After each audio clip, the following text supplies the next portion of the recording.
The College Football Playoff Committee got it right. Alabama ought to be in the playoff. Ohio State should not be.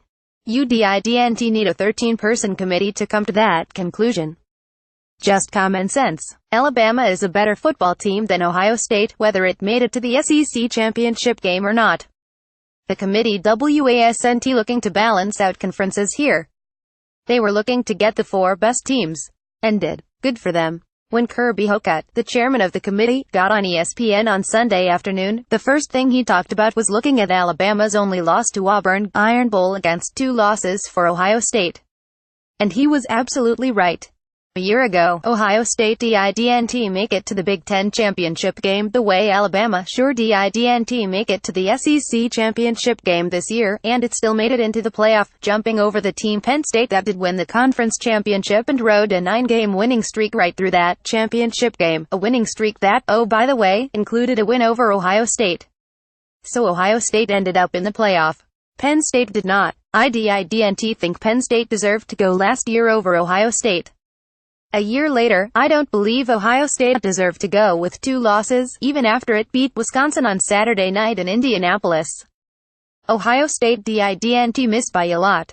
Just enough. Alabama is better. Alabama, in fact, despite losing to Auburn, might still be the best of anybody, despite the fact that Baker Mayfield and Oklahoma look like the hottest team in the world right now. Oklahoma lost to Iowa State at home. That is a far worse loss than Alabama losing to Auburn, at Auburn, when the Tigers looked like the hottest team in the world. Clemson is going to the playoff as the top seed. Its one loss came against Syracuse, which never won another game after that. And, of course, one of Ohio State's 2 losses was 5,524 against Iowa. A year ago, one of the reasons used against Penn State was that earlier in its season, the Nittany Lions had lost 4,910 to Michigan. It was no worse a loss than Ohio State had this season against Iowa, when the Buckeyes were supposed to be getting on a big roll after an amazing comeback win against Penn State. If we lost to a team in our conference by 30 points, we wouldn't be having this conversation, Alabama's Nick Saban said, stumping for his team Saturday night after a conference championship Saturday when Saban and his players could only sit and. You wouldn't even be talking to me. When Urban Meyer learned about what Saban had said after the Big Ten championship game, this is what Urban said: everybody's got to stick up for their team and I'm going to stick up with mine. With quality wins, I think we've got a shot. Those quality wins were supposed to be such big, important factors in Ohio State's favor when measuring its season against Alabama's.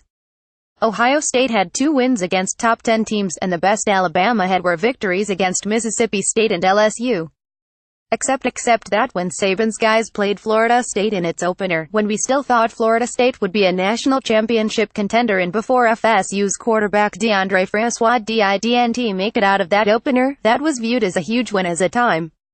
Doesn't change because it was in September.